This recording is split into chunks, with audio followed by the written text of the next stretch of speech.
Hello friends, આજે આપણે પાલકમાંથી એકદમ હેલ્ધી નાસ્તો બનાવીશું. પાલક પાત્રા બાઇટ્સ, જે એકદમ ઓછા ઇન્ગ્રેડિયન્ટ્સથી અને ફટાફટ તૈયાર થઈ જાય છે અને ખાવામાં ખૂબ જ ટેસ્ટી બને છે. અને જે લોકો પાલક નહીં ખાતા હોય એ પણ આ રીતે જો પાલક પાત્રા બાઇટ્સ બનાવીને આપશો તો પાલક ખાશે. આ રેસીપીને તમે સાંજના ડિનરમાં કે બાળકોના લંચ બોક્સમાં પણ બનાવીને આપી શકો છો. તો આપણે પાલક પાત્રા બાઇટ્સ બનાવી લઈએ. તેની માટે મેં 500 ગ્રામ અહીંયા પાલક લીધો છે. તેને ધોઈ અને સાફ કરી લીધેલો છે. તેને હવે આ રીતે ઝીણો કટ કરી લઈશું.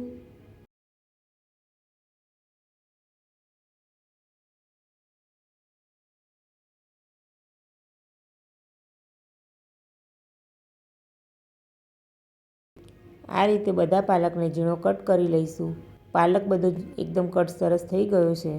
હવે એને એક મોટા વાસણમાં લઈશું. પછી તેમાં મસાલા કરી લઈએ. અડધી ચમચી લાલ મરચું, અડધી ચમચી હળદર, 1 ચમચી ધાણા જીરું, સ્વાદ પ્રમાણે મીઠું, અડધી ચમચી જેટલો ગરમ મસાલો અને 1 મોટી ચમચી ભરી આદુ મરચાંની પેસ્ટ ઉમેરીશું અને 2 મોટી ચમચી દહીં ઉમેરીશું અને બધું બરાબર મિક્સ કરી લઈશું. અહીંયા મેં આદુ મરચાંની પેસ્ટ બનાવી, એમાં તીખા લીલા મરચાંનો ઉપયોગ કર્યો હતો એટલે આપણે લાલ મરચું ઓછું નાખ્યું છે. બધું બરાબર મિક્સ કરી લઈશું.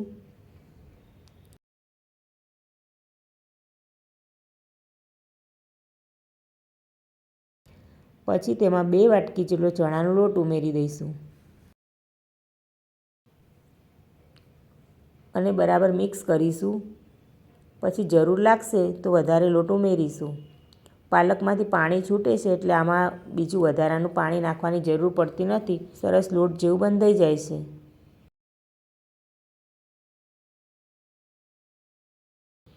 તમે જોઈ શકો છો કે બિલકુલ આમાં પાણીની જરૂર પડી નથી અને થોડું ઢીલું છે, તો ફરી મેં 2 ચમચી જેટલો લોટ ઉમેર્યો છે અને ફરી બધું બરાબર મિક્સ કરી લઈએ.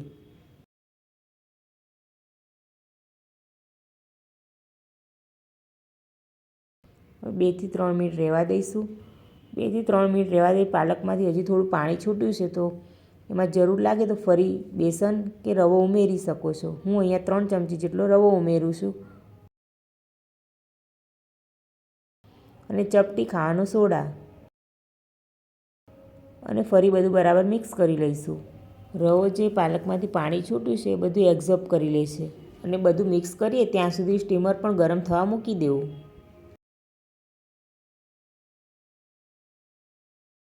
હવે આ બધું મિશ્રણ લઈ અને જે સ્ટીમરમાં ગરમ થવા મૂકેલી થાળી છે તેમાં પાથરી દઈશું. થાળીને મેં પહેલેથી જ તેલથી ગ્રીસ કરી રાખેલી હતી. મિશ્રણને એક સરખું સરસ પાથરી દઈશું.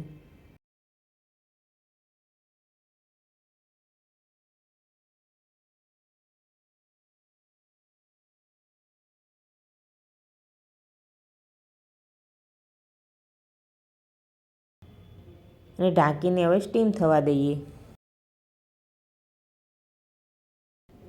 ચપ્પુની મદદથી ચેક કરીશું. ચપ્પુ એકદમ ક્લીન નીકળે છે એટલે સમજવું કે બરાબર સ્ટીમ થઈ ગયા છે. હવે તેને ઠંડા થવા દઈશું અને આ રીતે ચપ્પુથી ઉખાડી લઈશું અને પાટલી પર લઈ તેના પીસ કરી દઈશું.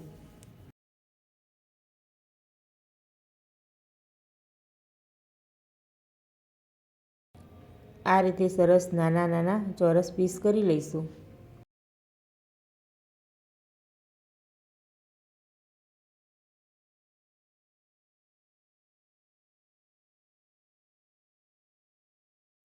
પીસ પણ તૈયાર છે, તો હવે તેનો વઘાર કરી દઈશું. આમાં આપણે 2 રીતે બનાવીશું. પહેલાં 2 મોટી ચમચી તેલ ગરમ મૂકી અને તેમાં સેલો ફ્રાય કરીશું.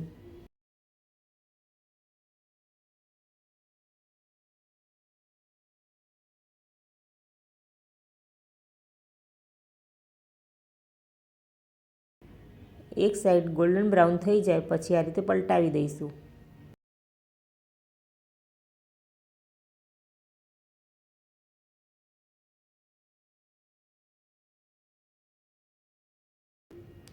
આ રીતે બધા પાત્રા બાઇટ્સને ફેરવી ફેરવી અને સરસ ગોલ્ડન બ્રાઉનના શેકી લઈશું.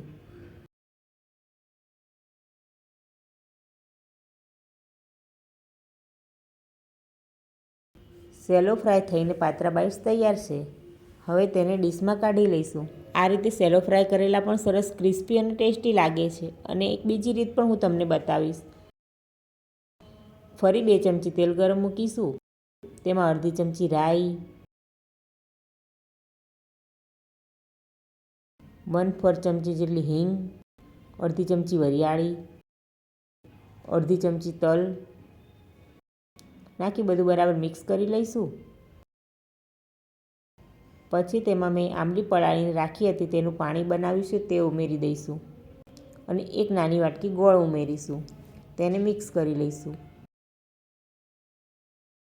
હવે તેમાં થોડું લાલ મરચું, અડધી ચમચી જીરું, સ્વાદ પ્રમાણે મીઠું અને ચપટી સંચળ બધું બરાબર મિક્સ કરી લેવું અને ગોળ ઓગળી ના જાય ત્યાં સુધી આ રીતે હલાવતા રહીશું.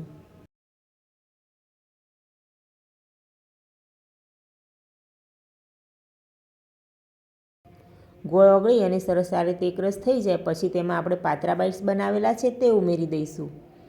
આ રીતે વઘારીને ખાશો તો પણ ખૂબ જ ટેસ્ટી લાગે છે અને મિક્સ કરી લઈએ.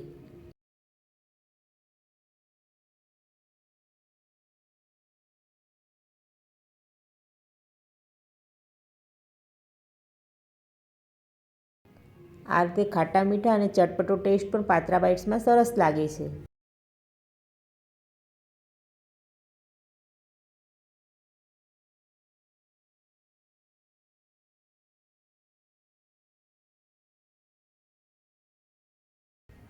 બરાબર મિક્સ થઈ ગયા છે. હવે તેને સર્વ કરીશું.